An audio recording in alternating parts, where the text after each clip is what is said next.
The Republic, by Plato. Book 1.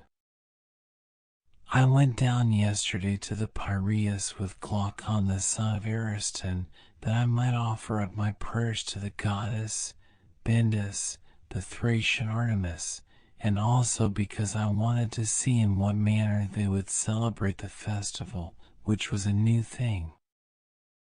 I was delighted with the procession of the inhabitants, but that of the Thracians was equally, if not more, beautiful. When we had finished our prayers and viewed the spectacle, we turned in the direction of the city, and at that instant Polemarchus the son of Cephalus chanced to catch sight of us from a distance as we were starting on our way home, and told his servant to run and bid us wait for him. The servant took hold of me by the cloak behind, and said, "Polemarchus desires you to wait." I turned round and asked him where his master was. "There he is," said the youth, "coming after you, if you will only wait." "Certainly we will," said Glaucon, and in a few minutes Polemarchus appeared, and with him Adeimantus, Glaucon's brother, Niceratus the son of Nicias, and several others who had been at the procession. Polemarchus said to me, "I perceive, Socrates, that you and your companion are already on your way to the city." "You are not far wrong," I said. "But do you see," he rejoined, "how many we are?" "Of course." "And are you stronger than all these? For if not, you will have to remain where you are." "May there not be the alternative," I said, "that we may persuade you to let us go?" "But can you persuade us if we refuse to listen to you?" He said. "Certainly not," replied Glaucon. "Then we are not going to listen, of that you may be assured." Adeimantus added, "Has no one told you of the torch race on horseback in honor of the goddess which will take place in the evening?" "With horses?"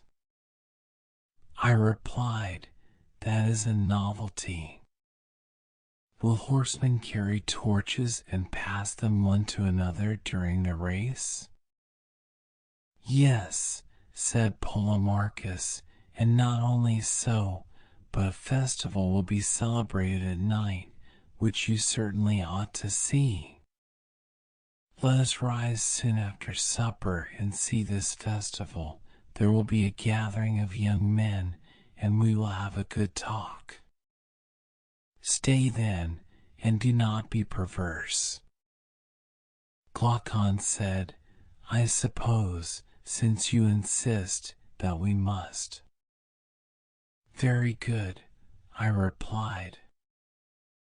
Accordingly we went with Polemarchus to his house, and there we found his brothers Lysias and Euthydemus, and with them Thrasymachus the Chalcedonian, Charmantides the Paeonian, and Cleitophon the son of Aristonomus. There too was Cephalus the father of Polemarchus, whom I had not seen for a long time, and I thought him very much aged. He was seated on a cushioned chair, and had a garland on his head, for he had been sacrificing in the court, and there were some other chairs in the room arranged in a semicircle, upon which we sat down by him. He saluted me eagerly, and then he said, "You don't come to see me, Socrates, as often as you ought. If I were still able to go and see you, I would not ask you to come to me. But at my age I can hardly get to the city, and therefore you should come oftener to the Piraeus. For let me tell you that the more the pleasures of the body fade away, the greater to me is the pleasure and charm of conversation. Do not then deny my request, but make our house your resort and keep company with these young men. We are old friends, and you will be quite at home with us." I replied, "There is nothing which for my part one like better, Cephalus, than conversing with aged men, for I regard them as travelers who have gone a journey which I too may have to go, and of whom I ought to inquire whether the way is smooth and easy, or rugged and difficult. And this is a question which I should like to ask of you who have arrived at that time which the poets call the threshold of old age. Is life harder towards the end, or what report do you give of it?" "I will tell you, Socrates," he said, "what my own feeling is. Men of my age flock together. We are birds of a feather, as the old proverb says, and at our meetings the tale of my acquaintance commonly is, I cannot eat, I cannot drink, the pleasures of youth and love are fled away. There was a good time once, but now that is gone, and life is no longer life. Some complain of the slights which are put upon them by relations, and they will tell you sadly of how many evils their old age is the cause. But to me, Socrates, these complainers seem to blame that which is not really in fault. For if old age were the cause, I too being old, and every other old man, would have felt as they do. But this is not my own experience, nor that of others whom I have known. How well I remember the aged poet Sophocles, when in answer to the question, "How does love suit with age?" Sophocles, "Are you still the man you were?" "Peace," he replied, "most gladly have I escaped the thing of which you speak. I feel as if I had escaped from a mad and furious master." His words have often occurred to my mind since, and they seem as good to me now as at the time when he uttered them. For certainly old age has a great sense of calm and freedom. When the passions relax their hold, then, as Sophocles says, we are freed from the grasp not of one mad master only, but of many. The truth is, Socrates, that these regrets, and also the complaints about relations, are to be attributed to the same cause, which is not old age, but men's characters and tempers. For he who is of a calm and happy nature will hardly feel the pressure of age, but to him who is of an opposite disposition youth and age are equally a burden. I listened in admiration, and wanting to draw him out, that he might go on. "Yes, Cephalus," I said, "but I rather suspect that people in general are not convinced by you when you speak thus. They think that old age sits lightly upon you, not because of your happy disposition, but because you are rich, and wealth is well known to be a great comforter." "You are right," he replied. "They are not convinced, and there is something in what they say, not, however, so much as they imagine." I might answer them as Themistocles answered the Seriphian who was abusing him and saying that he was famous, not for his own merits, but because he was an Athenian. "If you had been a native of my country or I of yours, neither of us would have been famous." And to those who are not rich and are impatient of old age, the same reply may be made, for to the good poor man old age cannot be a light burden, nor can a bad rich man ever have peace with himself. "May I ask, Cephalus, whether your fortune was for the most part inherited or acquired by you?" "Acquired." "Socrates, do you want to know how much I acquired? In the art of making money I have been midway between my father and grandfather, for my grandfather, whose name I bear, doubled and trebled the value of his patrimony, that which he inherited being much what I possess now. But my father Lysanias reduced the property below what it is at present, and I shall be satisfied if I leave to these my sons not less, but a little more than I received. That was why I asked you the question, I replied, because I see that you are indifferent about money, which is a characteristic rather of those who have inherited their fortunes than of those who have acquired them. The makers of fortunes have a second love of money as a creation of their own, resembling the affection of authors for their own poems, or of parents for their children, besides the natural love of it for the sake of use and profit which is common to them and all men. And hence they are very bad company, for they can talk about nothing but the praises of wealth. That is true, he said. Yes, that is very true, but may I ask another question? What do you consider to be the greatest blessing which you have reaped from your wealth? One, he said, of which I could not expect easily to convince others. For let me tell you, Socrates, that when a man thinks himself to be near death, fears and cares enter into his mind which he never had before. The tales of a world below and the punishment which is exacted there of deeds done here were once a laughing matter to him, but now he is tormented with the thought that they may be true either from the weakness of age, or because he is now drawing nearer to that other place. He has a clearer view of these things, suspicions and alarms crowd thickly upon him, and he begins to reflect and consider what wrongs he has done to others. And when he finds that the sum of his transgressions is great, he will many a time like a child start up in his sleep for fear, and he is filled with dark forebodings. But to him who is conscious of no sin, sweet hope, as Pindar charmingly says, is the kind nurse of his age. Hope, he says, cherishes the soul of him who lives in justice and holiness, and is the nurse of his age and the companion of his journey. Hope which is mighty is to sway the restless soul of man. How admirable are his words! And the great blessing of riches, I do not say to every man, but to a good man, is, that he has had no occasion to deceive or to defraud others, either intentionally or unintentionally, and when he departs to the world below, he is not in any apprehension about offerings due to the gods or debts which he owes to men.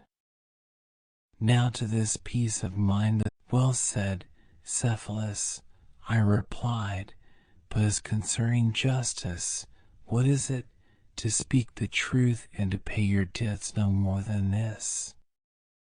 And even to this are there not exceptions? Suppose that a friend when in his right mind has deposited alms with me, and he asks for them when he is not in his right mind, ought I to give them back to him? No one would say that I ought or that I should be right in doing so, any more than they would say that I ought always to speak the truth to one who is in his condition. You are quite right, he replied. But then, I said, speaking the truth and paying your debts is not a correct definition of justice. Quite correct, Socrates, if Simonides is to be believed, said Polemarchus interposing. I fear, said Cephalus, that I must go now, for I have to look after the sacrifices, and I hand over the argument to Polemarchus and the company. Is not Polemarchus your heir? I said, "Tio, be sure," he answered, and went away laughing to the sacrifices. Tell me then, O thou heir of the argument, What did Simonides say, and according to you truly say, about justice? He said that the repayment of a debt is just, and in saying so he appears to me to be right. I should be sorry to doubt the word of such a wise and inspired man, but his meaning, though probably clear to you, is the reverse of clear to me. For he certainly does not mean, as we were just now saying, that I ought to return a deposit of arms or of anything else to one who asks for it when he is not in his right senses, and yet a deposit cannot be denied to be a debt. True. Then when the person who asks me is not in his right mind, I am by no means to make the return? Certainly not. When Simonides said that the repayment of a debt was justice, he did not mean to include that case? Certainly not, for he thinks that a friend ought always to do good to a friend and never evil. You mean that the return of a deposit of gold which is to the injury of the receiver, if the two parties are friends, is not the repayment of a debt? That is what you would imagine him to say? Yes.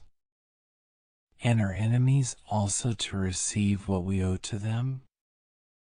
To be sure, he said, they are to receive what we owe them, and an enemy, as I take it, owes to an enemy that which is due or proper to him, that is to say, evil.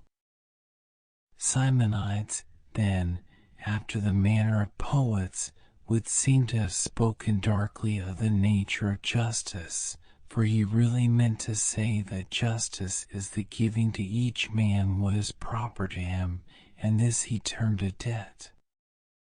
That must have been his meaning, he said. By heaven! I replied, and if we asked him what due or proper thing is given by medicine, and to whom, what answer do you think that he would make to us? He would surely reply that medicine gives drugs and meat and drink to human bodies. And what due or proper thing is given by cookery, and to what? Seasoning to food. And what is that which justice gives, and to whom? If, Socrates, we are to be guided at all by the analogy of the preceding instances, then justice is the art which gives good to friends and evil to enemies. That is his meaning, then? I think so. And who is best able to do good to his friends and evil to his enemies in time of sickness? The physician. Or when they are on a voyage, amid the perils of the sea? The pilot. And in what sort of actions or with a view to what result is the just man most able to do harm to his enemy and good to his friend? In going to war against the one and in making alliances with the other.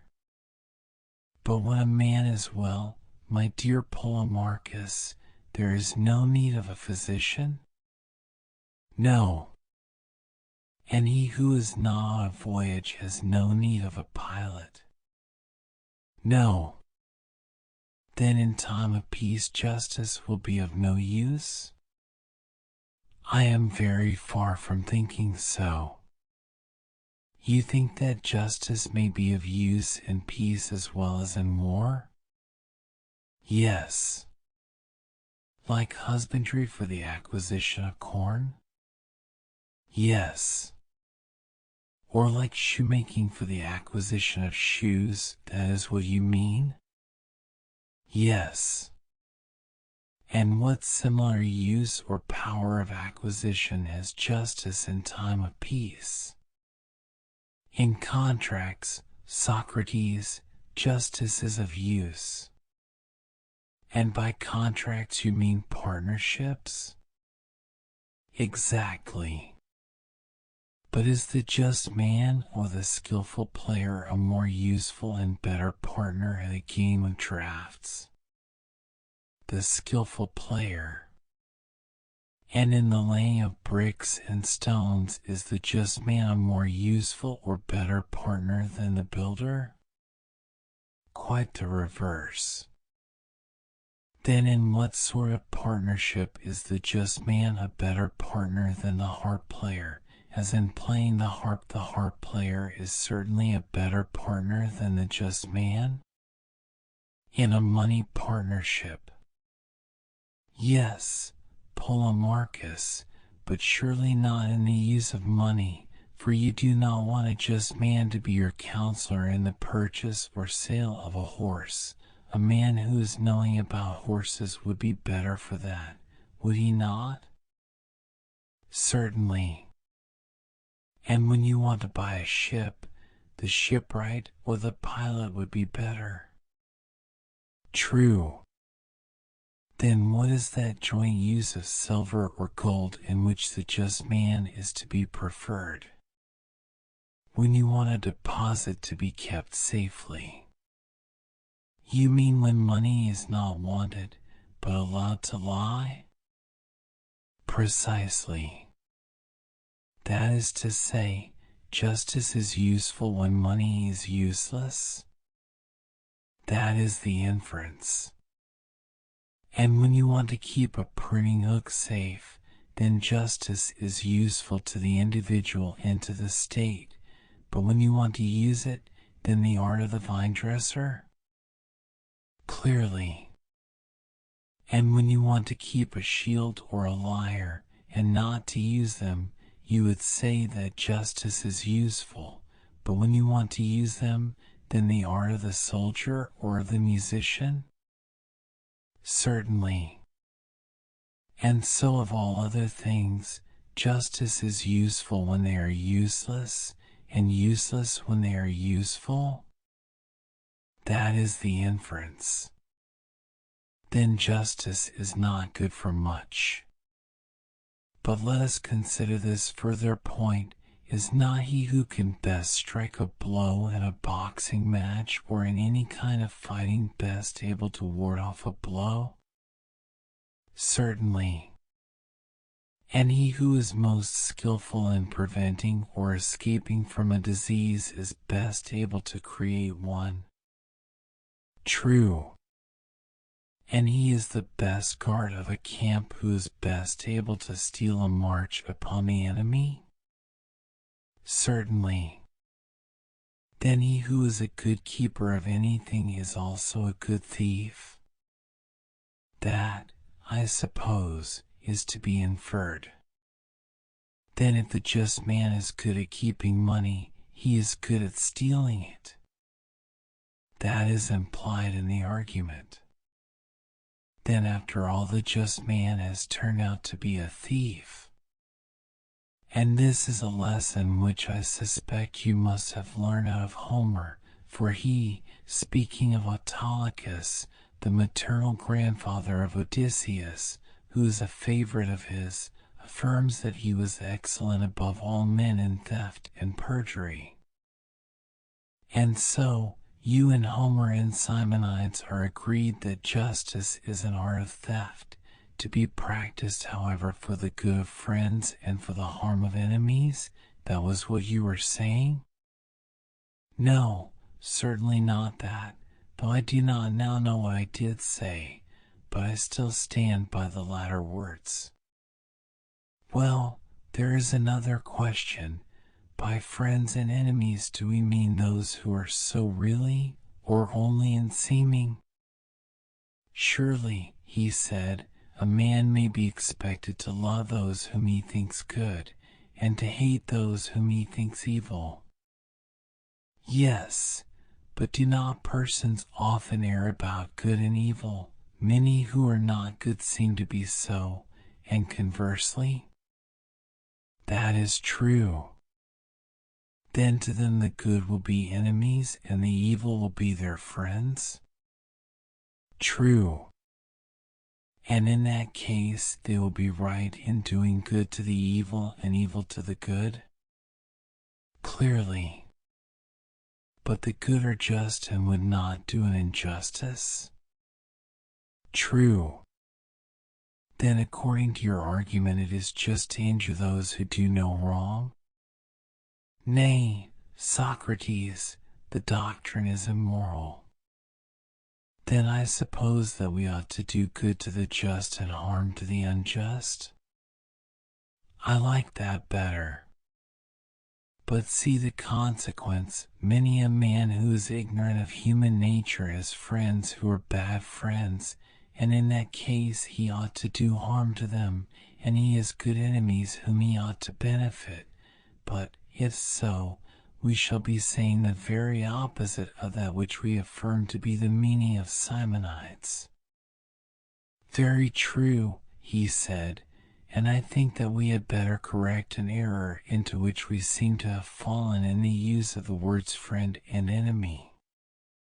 What was the error, Polemarchus? I asked. We assume that he is a friend who seems to be or who is thought good. And how is the error to be corrected?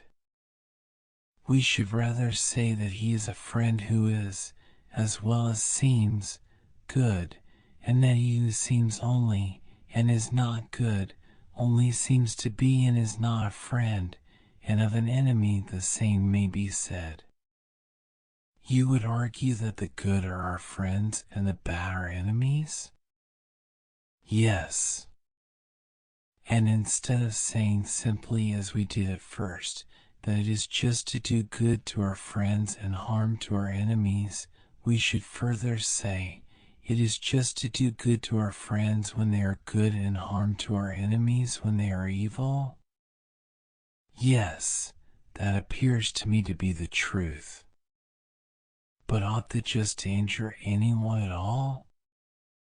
Undoubtedly he ought to injure those who are both wicked and his enemies. When horses are injured, are they improved or deteriorated? The latter. Deteriorated, that is to say, in the good qualities of horses, not of dogs? Yes, of horses. And dogs are deteriorated in the good qualities of dogs, and not of horses? Of course. And will not men who are injured be deteriorated in that which is the proper virtue of man? Certainly. And that human virtue is justice? To be sure. Then men who are injured are of necessity made unjust. That is the result. But can the musician by his art make men unmusical? Certainly not. Or the horseman by his art make them bad horsemen? Impossible. And can the just by justice make men unjust, or speaking generally, can the good by virtue make them bad? Assuredly not. Any more than heat can produce cold? It cannot. Or drought moisture? Clearly not. Nor can the good harm anyone? Impossible. And the just is the good? Certainly. Then to injure a friend or anyone else is not the act of a just man, but of the opposite, who is the unjust. I think that what you say is quite true, Socrates. Then if a man says that justice consists in the repayment of debts, and that good is the debt which a just man owes to his friends, and evil the debt which he owes to his enemies, to say this is not wise, for it is not true, if, as has been clearly shown, the injuring of another can be in no case just. I agree with you, said Polemarchus. then you and I are prepared to take up arms against anyone who attributes such a saying to Simonides or Bias or Pittacus or any other wise man or seer. I am quite ready to do battle at your side, he said. Shall I tell you whose I believe the saying to be? Whose? I believe that Periander or Perdiccas or Xerxes or Ismenias the Theban or some other rich and mighty man who had a great opinion of his own power was the first to say that justice is doing good to your friends and harm to your enemies. Most true, he said. Yes, I said, but if this definition of justice also breaks down, what other can be offered? Several times in the course of the discussion, Thrasymachus had made an attempt to get the argument into his own hands and had been put down by the rest of the company who wanted to hear the end.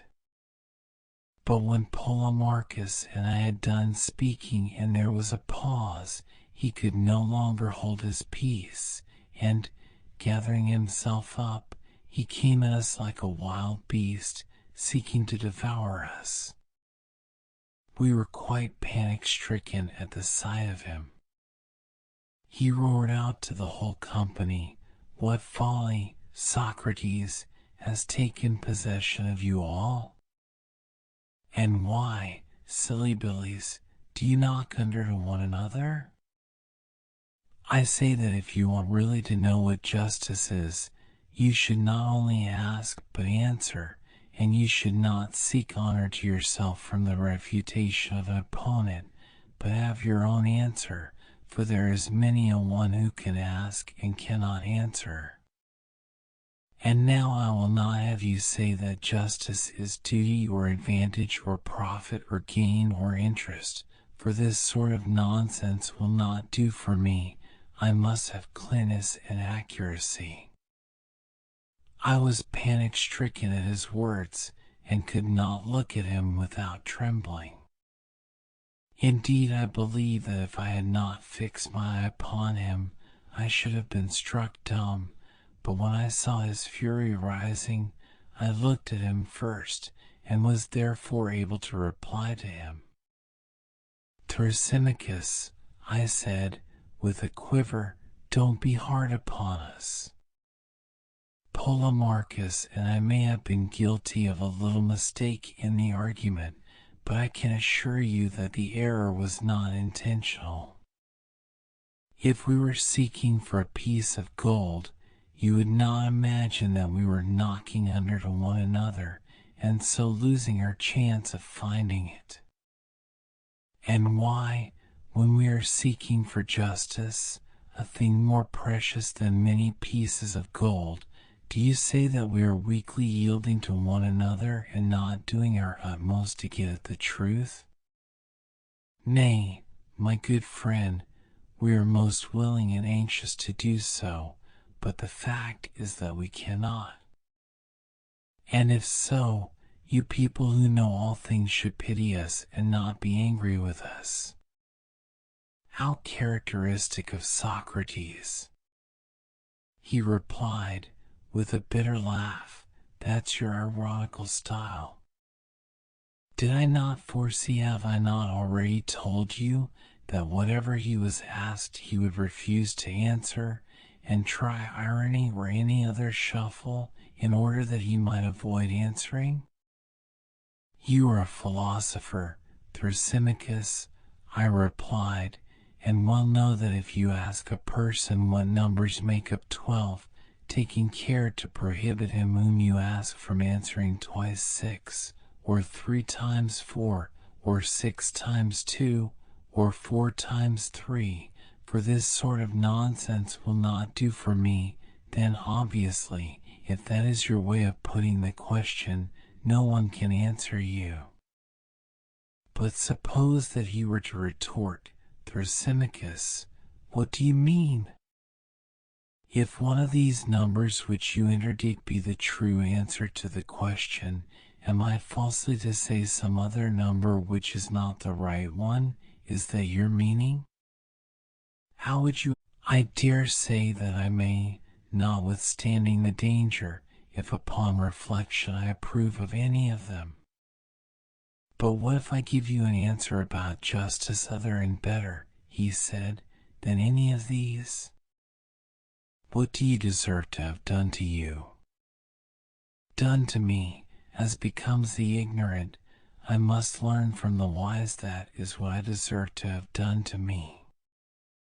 What, and no payment? A pleasant notion.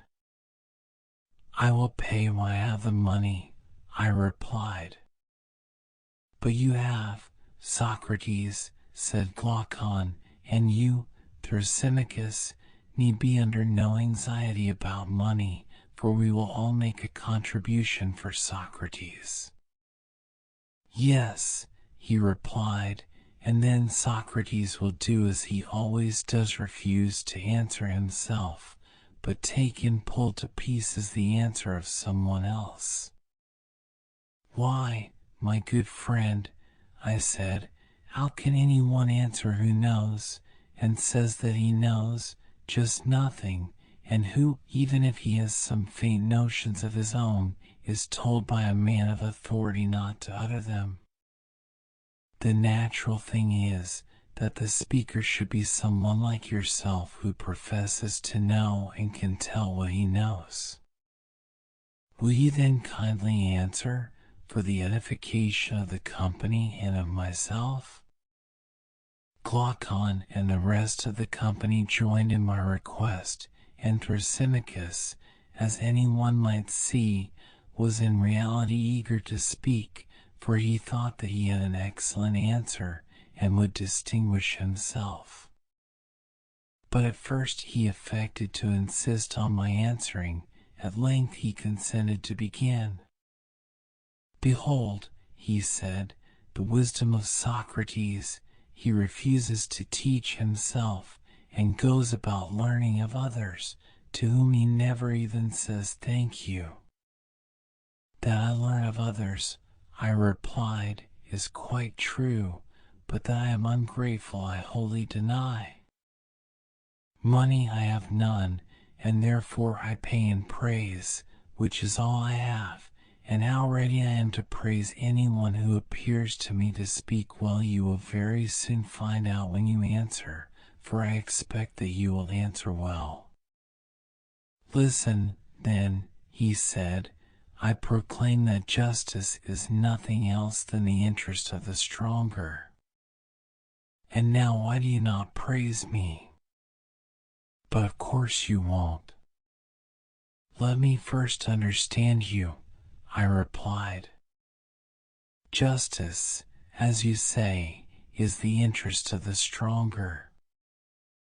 What, Thrasymachus, is the meaning of this?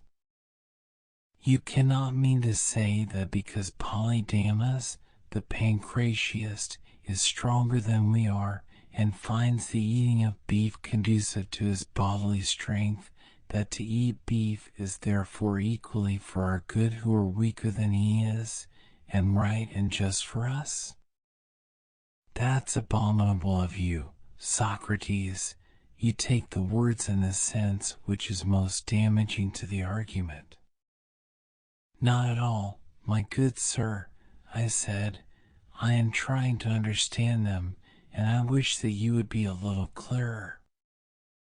Well, he said, have you never heard that forms of government differ? There are tyrannies, and there are democracies, and there are aristocracies. Yes, I know. And the government is the ruling power in each state? Certainly. And the different forms of government make laws democratical, aristocratical, tyrannical, with a view to their several interests, and these laws, which are made by them for their own interests, are the justice which they do. And that is what I mean when I say that in all states there is the same principle of justice, which is the interest of the government, and as the government must be supposed to have power, the only reasonable conclusion is that everywhere there is one principle of justice, which is the interest of the stronger. Now I understand you, I said, and whether you are right or not I will try to discover. But let me remark that in defining justice you have yourself used the word interest which you forbade me to use. It is true, however, that in your definition the words of the stronger are added. A small addition, you must allow, he said. Great or small, never mind about that. We must first inquire whether what you are saying is the truth. Now we are both agreed that justice is interest of some sort, but you go on to say of the stronger, about this addition I am not so sure, and must therefore consider further. Proceed. I will, and first tell me, do you admit that it is just for subjects to obey their rulers? I do. But are the rulers of states absolutely infallible, or are they sometimes liable to err? To be sure, he replied, they are liable to err. Then in making their laws they may sometimes make them rightly, and sometimes not? True. When they make them rightly, they make them agreeably to their interest. When they are mistaken, contrary to their interest, you admit that? Yes. And the laws which they make must be obeyed by their subjects, and that is what you call justice? Doubtless. Then justice, according to your argument, is not only obedience to the interest of the stronger, but the reverse? What is that you are saying? He asked. I am only repeating what you are saying, I believe. But let us consider, have we not admitted that the rulers may be mistaken about their own interest in what they command, and also that to obey them is justice? Has not that been admitted? Yes. Then you must also have acknowledged justice not to be for the interest of the stronger, when the rulers unintentionally command things to be done which are to their own injury. For if, as you say, justice is the obedience which the subject renders to their commands, in that case, O wisest of men, is there any escape from the conclusion that the weaker are commanded to do, not what is for the interest, but what is for the injury of the stronger? Nothing can be clearer, Socrates, said Polemarchus. Yes, said Cleitophon, interposing, if you are allowed to be his witness. But there is no need of any witness, said Polemarchus, for Thrasymachus himself acknowledges that rulers may sometimes command what is not for their own interest, and that for subjects to obey them is justice. Yes, Polemarchus, Thrasymachus said that for subjects to do what was commanded by their rulers is just. Yes, Cleitophon, but he also said that justice is the interest of the stronger, and, while admitting both these propositions, he further, those were not his words, rejoined Polemarchus. Never mind, I replied, if he now says that they are, let us accept his statement. Tell me, Thrasymachus, I said, did you mean by justice what the stronger thought to be his interest, whether really so or not? Certainly not, he said. Do you suppose that I call him who is mistaken the stronger at the time when he is mistaken? Yes, I said, my impression was that you did so, when you admitted that the ruler was not infallible but might be sometimes mistaken. You argue like an informer, Socrates. Do you mean, for example, that he who is mistaken about the sick is a physician in that he is mistaken? Or that he who errs in arithmetic or grammar is an arithmetician or grammarian at the time when he is making the mistake in respect of the mistake? True, we say that the physician or arithmetician or grammarian has made a mistake, but this is only a way of speaking, for the fact is that neither the grammarian nor any other person of skill ever makes a mistake in so far as he is what his name implies. They none of them err unless their skill fails them, and then they cease to be skilled artists.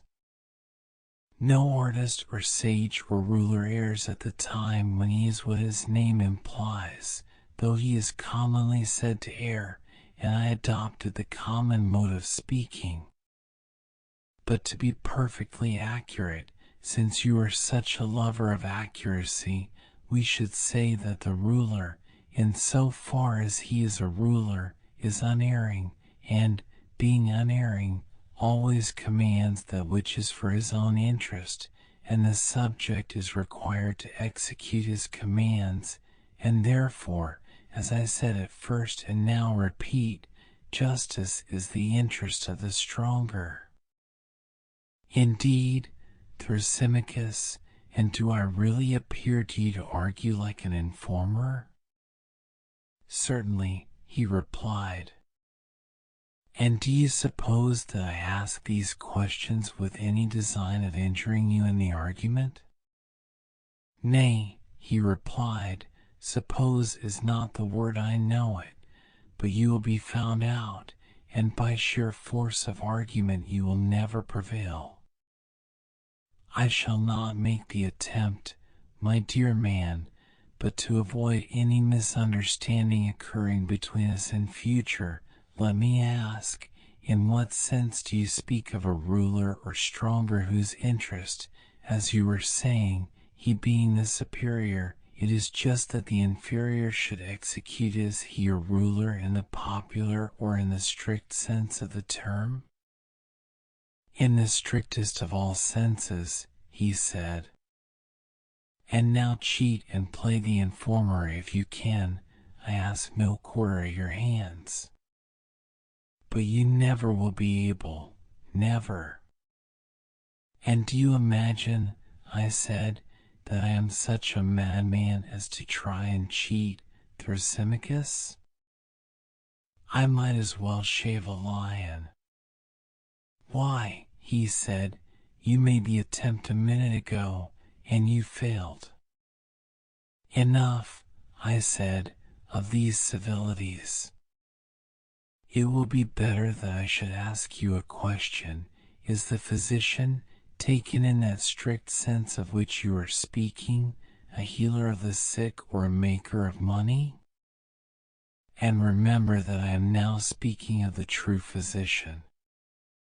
A healer of the sick, he replied. And the pilot, that is to say, the true pilot, is he a captain of sailors or a mere sailor? A captain of sailors. The circumstance that he sails in the ship is not to be taken into account, neither is he to be called a sailor.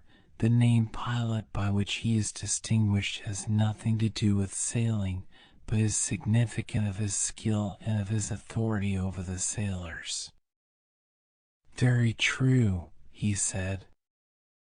Now, I said, every art has an interest? Certainly. For which the art has to consider and provide. Yes, that is the aim of art. And the interest of any art is the perfection of it, this and nothing else? What do you mean? I mean what I may illustrate negatively by the example of the body.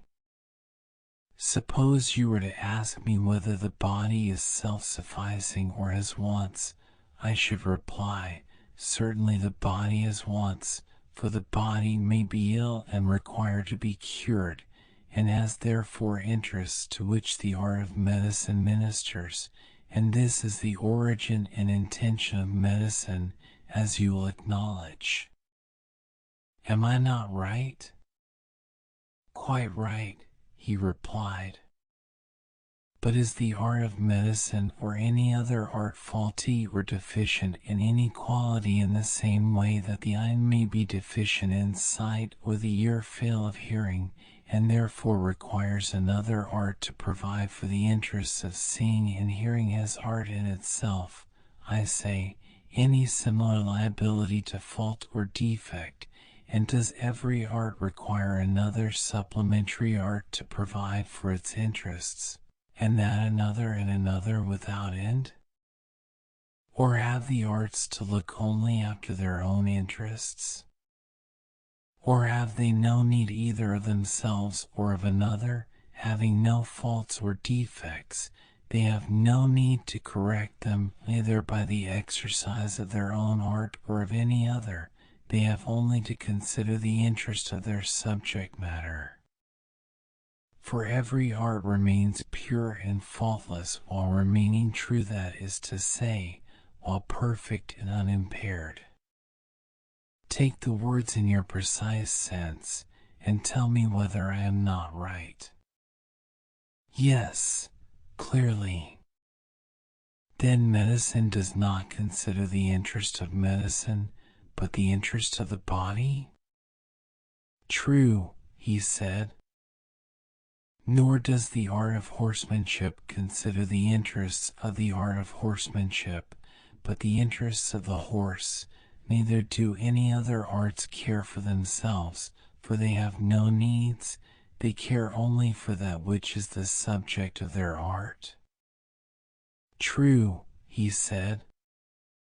But surely, Thrasymachus, the arts are the superiors and rulers of their own subjects?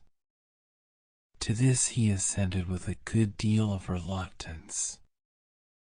Then, I said, no science or art considers or enjoins the interest of the stronger or superior, but only the interest of the subject and weaker? He made an attempt to contest this proposition also, but finally acquiesced.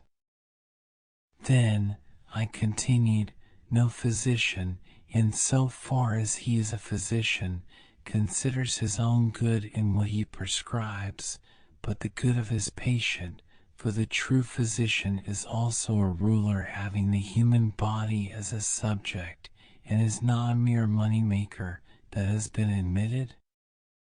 Yes. And the pilot likewise, in the strict sense of the term, is a ruler of sailors and not a mere sailor? That has been admitted. And such a pilot and ruler will provide and prescribe for the interest of the sailor who is under him, and not for his own or the ruler's interest. He gave a reluctant yes. Then, I said, Thrasymachus, there is no one in any rule who, in so far as he is a ruler, considers or enjoins what is for his own interest, but always what is for the interest of his subject or suitable to his art, to that he looks, and that alone he considers in everything which he says and does. When we had got to this point in the argument, and every one saw that the definition of justice had been completely upset, Thrasymachus, instead of replying to me, said, "Tell me, Socrates, have you got a nurse?" "Why do you ask such a question," I said, "when you ought rather to be answering?" "Because she leaves you to snivel, and never wipes your nose. She has not even taught you to know the shepherd from the sheep." "What makes you say that?" I replied. because you fancy that the shepherd or neatherd fattens or tends the sheep or oxen with a view to their own good and not to the good of himself or his master, and you further imagine that the rulers of states, if they are true rulers, never think of their subjects as sheep, and that they are not studying their own advantage day and night. Oh, no, and so entirely astray are you in your ideas about the just and unjust as not even to know that justice and the just are in reality another's good, that is to say, the interest of the ruler and stronger, and the loss of the subject and servant, and injustice the opposite, for the unjust is lord over the truly simple and just, he is the stronger, and his subjects do what is for his interest, and minister to his happiness, which is very far from being their own.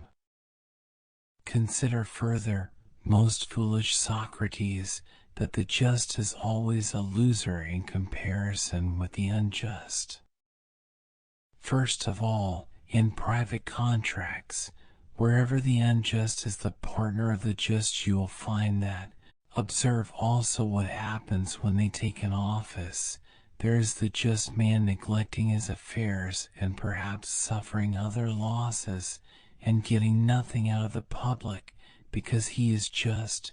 Moreover, he is hated by his friends and acquaintance for refusing to serve them in unlawful ways.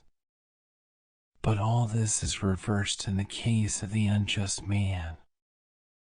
I am speaking, as before, of injustice on a large scale in which the advantage of the unjust is most apparent, and my meaning will be most clearly seen if we turn to that highest form of injustice in which the criminal is the happiest of men, and the sufferers or those who refuse to do injustice are the most miserable, that is to say, tyranny, which by fraud and force takes away the property of others, not little by little but wholesale, comprehending in one things sacred as well as profane, private and public, for which acts of wrong, if he were detected perpetrating any one of them singly, he would be punished and incur great disgrace. They who do such wrong in particular cases are called robbers of temples, and man-stealers, and burglars, and swindlers, and thieves. But when a man, besides taking away the money of the citizens, has made slaves of them, then, instead of these names of reproach, he is termed happy and blessed, not only by the citizens, but by all who hear of his having achieved the consummation of injustice. For mankind censure injustice, fearing that they may be the victims of it, and not because they shrink from committing it. And thus, as I have shown, Socrates, injustice, while on a sufficient scale, has more strength and freedom and mastery than justice, and, as I said at first, justice is the interest of the stronger, whereas injustice is a man's own profit and interest. Thrasymachus, when he had thus spoken, having, like a bathman, deluged our ears with his words, had a mind to go away. But the company would not let him. They insisted that he should remain and defend his position, and I myself added my own humble request that he would not leave us. Thrasymachus, I said to him, excellent man, how suggestive are your remarks. And are you going to run away before you have fairly taught or learned whether they are true or not? Is the attempt to determine the way of man's life so small a matter in your eyes to determine how life may be passed by each one of us to the greatest advantage? And do I differ from you, he said, as to the importance of the inquiry? You appear rather, I replied, to have no care or thought about us, Thrasymachus. Whether we live better or worse from not knowing what you say you know, is to you a matter of indifference. Prithee, friend, do not keep your knowledge to yourself. We are a large party, and any benefit which you confer upon us will be amply rewarded. For my own part, one openly declared that I am not convinced, and that I do not believe injustice to be more gainful than justice, even if uncontrolled and allowed to have free play. For, granting that there may be an unjust man who is able to commit injustice either by fraud or force, still this does not convince me of the superior advantage of injustice, and there may be others who are in the same predicament with myself. Perhaps we may be wrong. If so, you in your wisdom should convince us that we are mistaken. Yet surely the art of the shepherd is concerned only with the good of his subjects. He has only to provide the best for them, since the perfection of the art is already ensured whenever all the requirements of it are satisfied. And that was what I was saying just now about the ruler. I conceived that the art of the ruler, considered as ruler, whether in a state or in private life, could only regard the good of his flock or subjects, whereas you seem to think that the rulers in states, that is to say, the true rulers, like being in authority. Think. Nay, I am sure of it. Then why in the case of lesser offices do men never take them willingly without payment, unless under the idea that they govern for the advantage not of themselves but of others? Let me ask you a question. Are not the several arts different, by reason of their each having a separate function? And, my dear illustrious friend, do say what you think, that we may make a little progress. Yes, that is the difference, he replied. And each art gives us a particular good and not merely a general one. Medicine, for example, gives us health, navigation, safety at sea, and so on. Yes, he said. And the art of payment has the special function of giving pay, but we do not confuse this with other arts any more than the art of the pilot is to be confused with the art of medicine, because the health of the pilot may be improved by a sea voyage. You would not be inclined to say, would you, that navigation is the art of medicine, at least if we are to adopt your exact use of language? Certainly not. Or because a man is in good health when he receives pay, you would not say that the art of payment is medicine? I should not. Nor would you say that medicine is the art of receiving pay because a man takes fees when he is engaged in healing? Certainly not. And we have admitted, I said, that the good of each art is specially confined to the art? Yes. Then, if there be any good which all artists have in common, that is to be attributed to something of which they all have the common use? True, he replied. And when the artist is benefited by receiving pay, the advantage is gained by an additional use of the art of pay, which is not the art professed by him. He gave a reluctant assent to this. Then the pay is not derived by the several artists from their respective arts. But the truth is that while the art of medicine gives health, and the art of the builder builds a house, another art attends them, which is the art of pay. The various arts may be doing their own business and benefiting that over which they preside, but would the artist receive any benefit from his art unless he were paid as well? I suppose not. But does he therefore confer no benefit when he works for nothing? Certainly, he confers a benefit.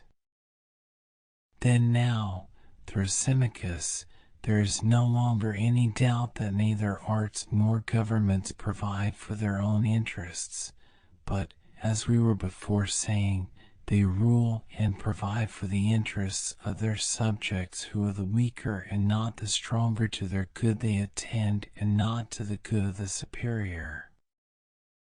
And this is the reason, my dear Thrasymachus, why, as I was just now saying, no one is willing to govern, because no one likes to take in hand the reformation of evils which are not as concerned without remuneration. For, in the execution of his work, and in giving his orders to another, the true artist does not regard his own interest, but always that of his subjects, and therefore in order that rulers may be willing to rule, they must be paid in one of three modes of payment: money, or honor, or a penalty for refusing.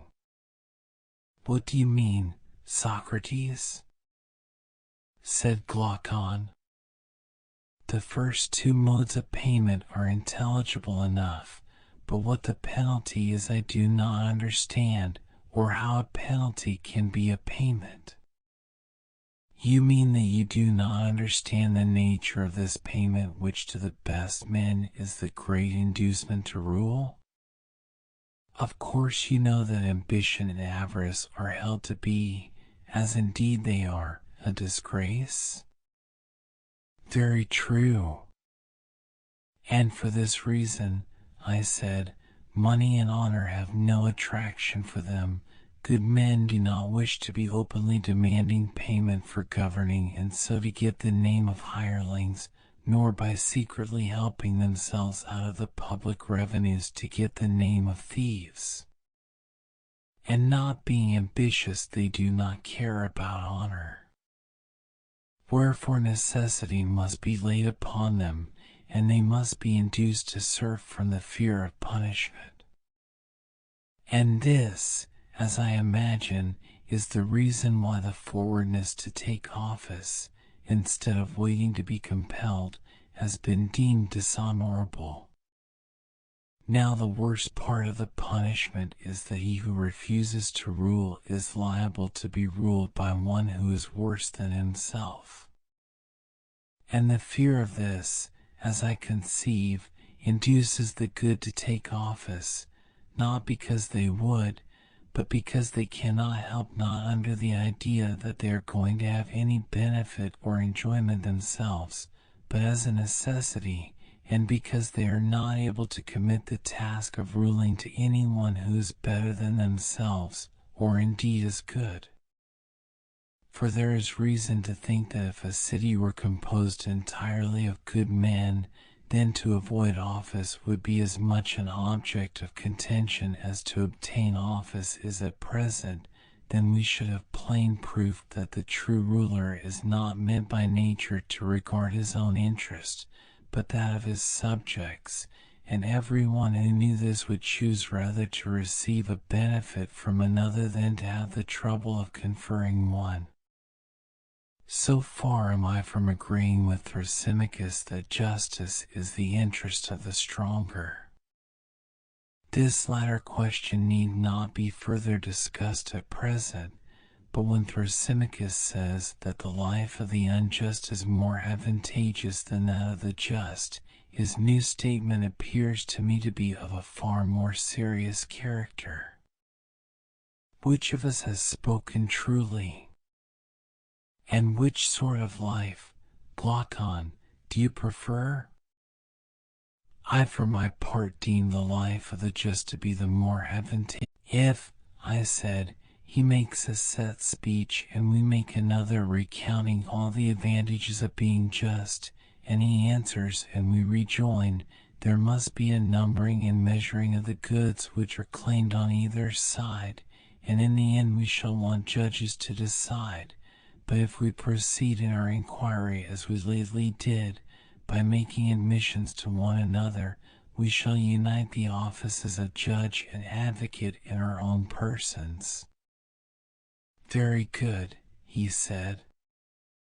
And which method do I understand you to prefer? I said, that which you propose. Well, then, Thrasymachus, I said, suppose you begin at the beginning and answer me. You say that perfect injustice is more gainful than perfect justice? Yes, that is what I say, and I have given you my reasons. And what is your view about them? Would you call one of them virtue and the other vice? Certainly. I suppose that you would call justice virtue and injustice vice? What a charming notion! So likely too, seeing that I affirm injustice to be profitable and justice not. What else then would you say? The opposite, he replied. And would you call justice vice? No, I would rather say sublime simplicity. Then would you call injustice malignity? No, I would rather say discretion. And do the unjust appear to you to be wise and good? Yes, he said, at any rate those of them who are able to be perfectly unjust, and who have the power of subduing states and nations, but perhaps you imagine me to be talking of cut purses. Even this profession, if undetected, has advantages, though they are not to be compared with those of which I was just now speaking. I do not think that I misapprehend your meaning, Thrasymachus, I replied, but still I cannot hear without amazement that you class injustice with wisdom and virtue, and justice with the opposite. Certainly I do so class them. Now, I said, you are on more substantial and almost unanswerable ground, for if the injustice which you were maintaining to be profitable had been admitted by you as by others to be vice and deformity, an answer might have been given to you on received principles, but now I perceive that you will call injustice honorable and strong, and to the unjust you will attribute all the qualities which were attributed by us before to the just, seeing that you do not hesitate to rank injustice with wisdom and virtue. You have guessed most infallibly, he replied. Then I certainly ought not to shrink from going through with the argument so long as I have reason to think that you, Thrasymachus, are speaking your real mind, for I do believe that you are now in earnest and are not amusing yourself at our expense. I may be in earnest or not, but what is that to you? To refute the argument is your business. Very true, I said, that is what I have to do, but will you be so good as answer yet one more question? Does the just man try to gain any advantage over the just?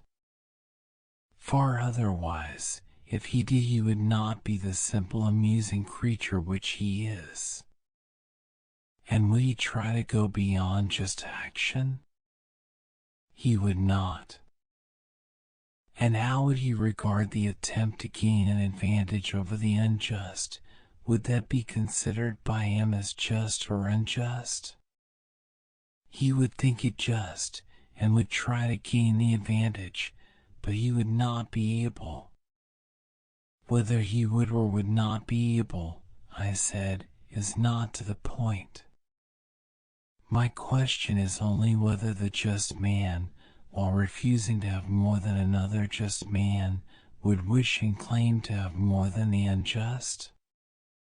Yes, he would. And what of the unjust does he claim to have more than the just man and to do more than is just? Of course, he said, for he claims to have more than all men.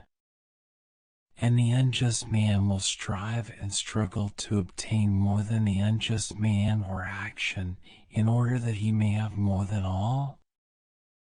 True. We may put the matter thus. I said the just does not desire more than is like, but more than is unlike, whereas the unjust desires more than both is like and is unlike. Nothing, he said, can be better than that statement. And the unjust is good and wise, and the just is neither? Good again, he said. And is not the unjust like the wise and good, and the just unlike them?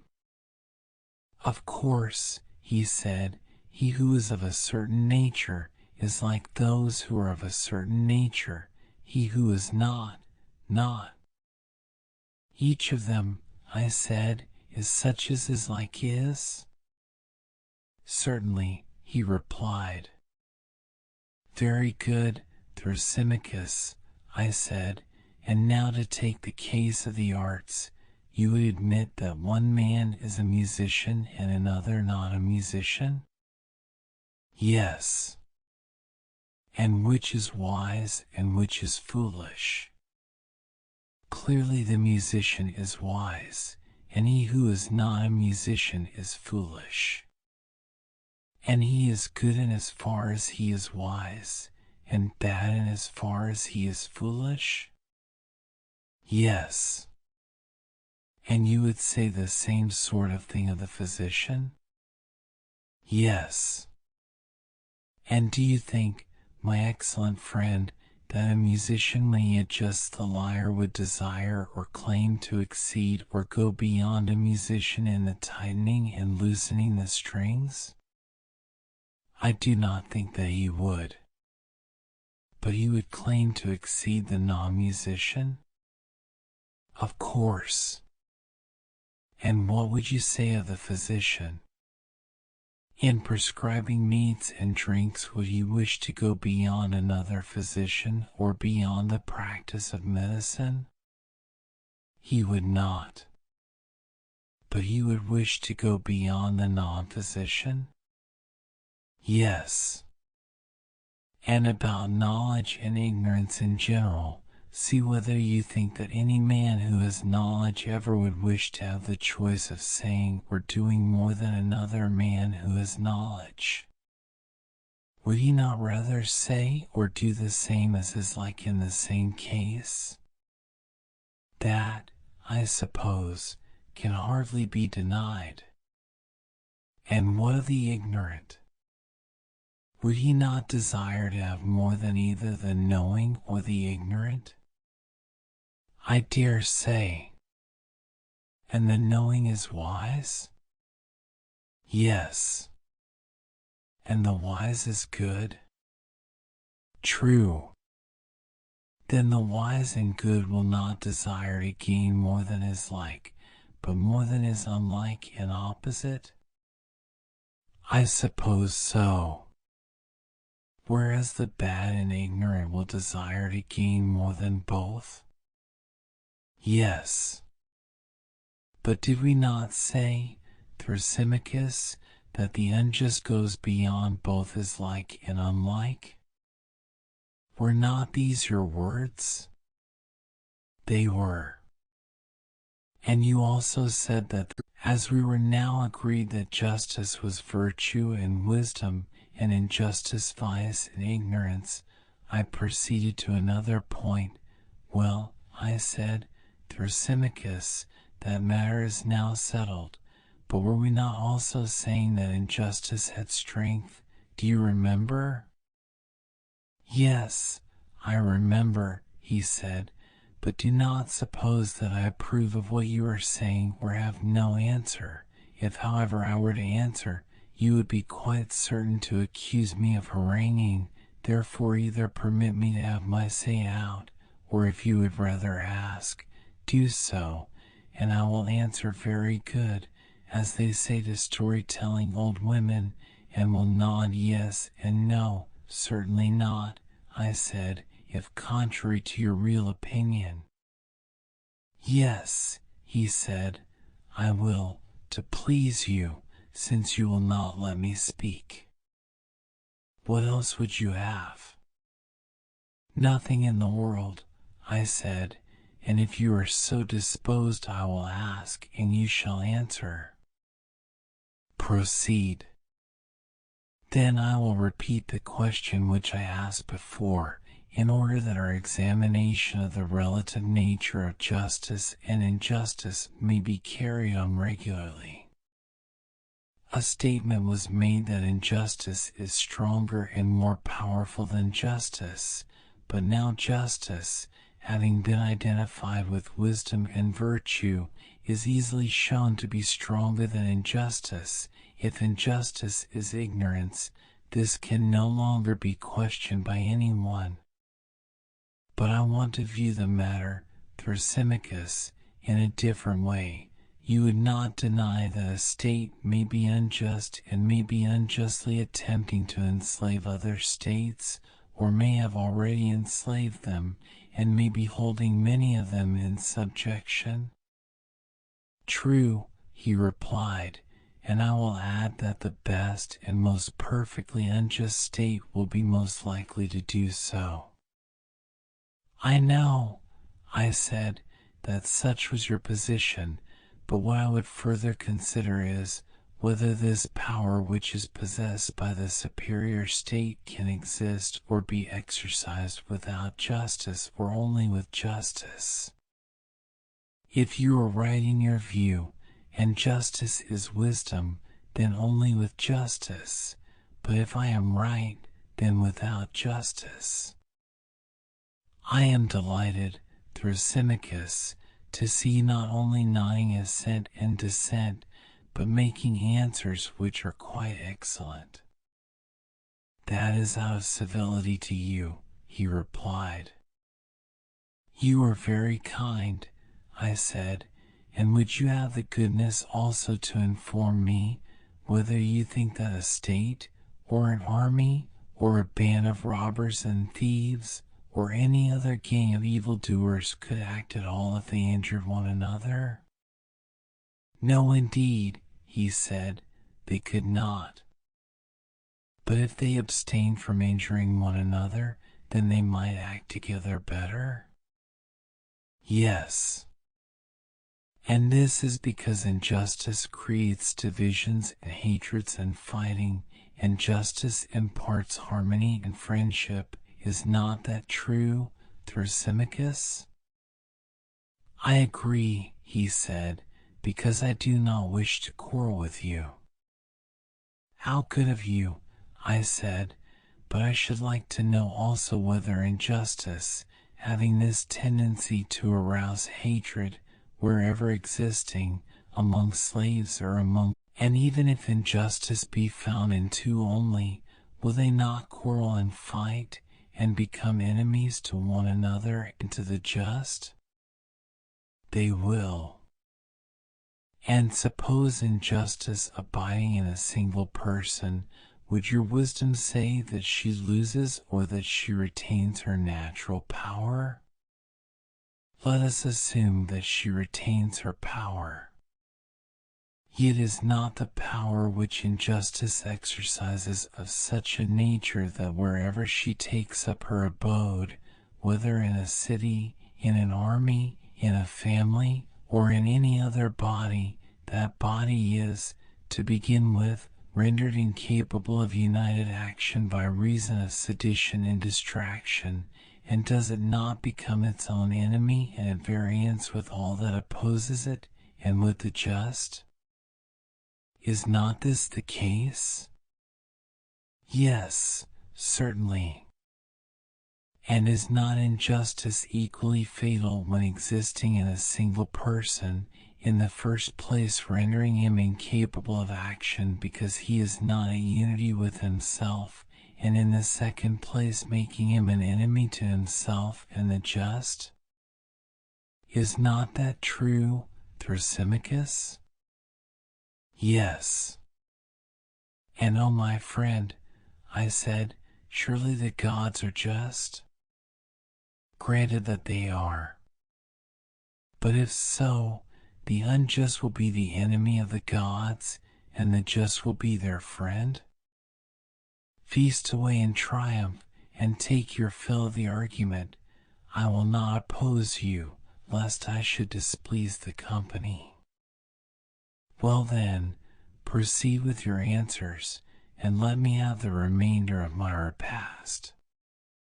For we have already shown that the just are clearly wiser and better and abler than the unjust, and that the unjust are incapable of common action, nay more, that to speak as we did of men who are evil acting at any time vigorously together is not strictly true, for if they had been perfectly evil, they would have laid hands upon one another, but it is evident that there must have been some remnant of justice in them, which enabled them to combine.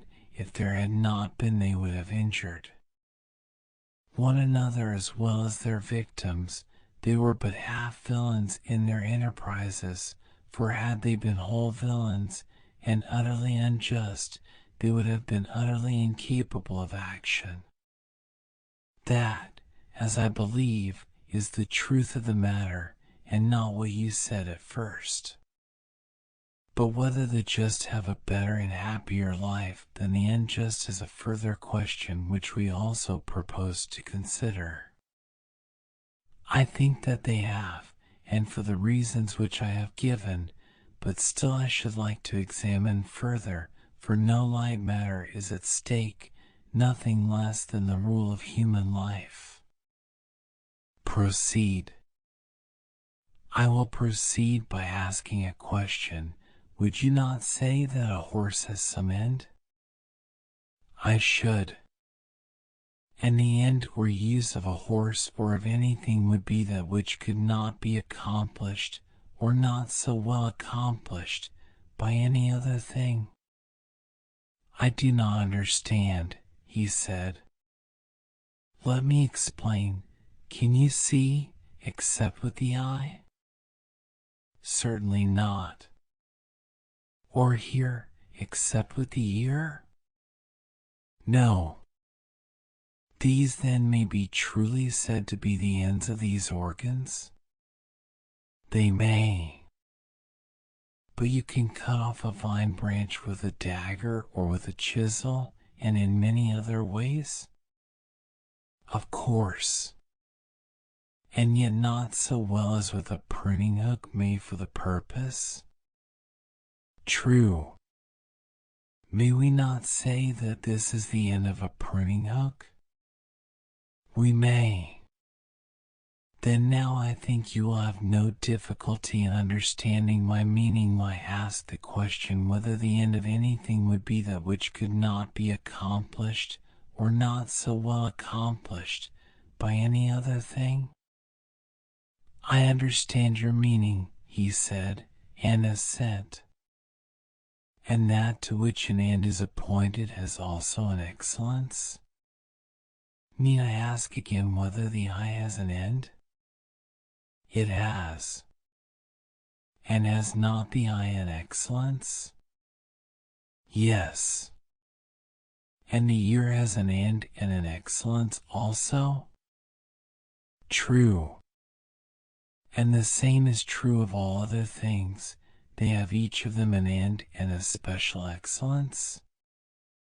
That is so. Well, and can the eyes fulfill their end if they are wanting in their own proper excellence and have a defect instead? How can they, he said, if they are blind and cannot see? You mean to say, if they have lost their proper excellence, which is sight, but I have not arrived at that point yet. I would rather ask the question more generally, and only inquire whether the things which fulfill their ends fulfill them by their own proper excellence, and fail of fulfilling them by their own defect? Certainly, he replied. I might say the same of the ears. When deprived of their own proper excellence, they cannot fulfill their end? True. And the same observation will apply to all other things? I agree. Well, and has not the soul an end which nothing else can fulfill? For example, to superintend and command and deliberate and the like. Are not these functions proper to the soul, and can they rightly be assigned to any other? To no other. And is not life to be reckoned among the ends of the soul? Assuredly, he said. And has not the soul an excellence also? Yes. And can she or can she not fulfill her own ends when deprived of that excellence? She cannot. Then an evil soul must necessarily be an evil ruler and superintendent, and the good soul a good ruler? Yes, necessarily. And we have admitted that justice is the excellence of the soul, and injustice the defect of the soul? That has been admitted. Then the just soul and the just man will live well, and the unjust man will live ill? That is what your argument proves. And he who lives well is blessed and happy, and he who lives of the reverse of happy? Certainly. Then the just is happy, and the unjust miserable? So be it. But happiness and not misery is profitable. Of course. Then, my blessed Thrasymachus, injustice can never be more profitable than justice. Let this, Socrates, he said, be your entertainment at the Benidea. For which I am indebted to you, I said, now that you have grown gentle towards me and have left off scolding. Nevertheless, I have not been well entertained, but that was my own fault and not yours. As an epicure snatch. And that's the end of chapter 1. To hear the full audiobook from Amazon Audible with original voices, click on the link in the description. I hope you enjoyed the beginning of this book. To hear more chapter 1s, please subscribe to the channel and like our videos at Chapter 1 Audio.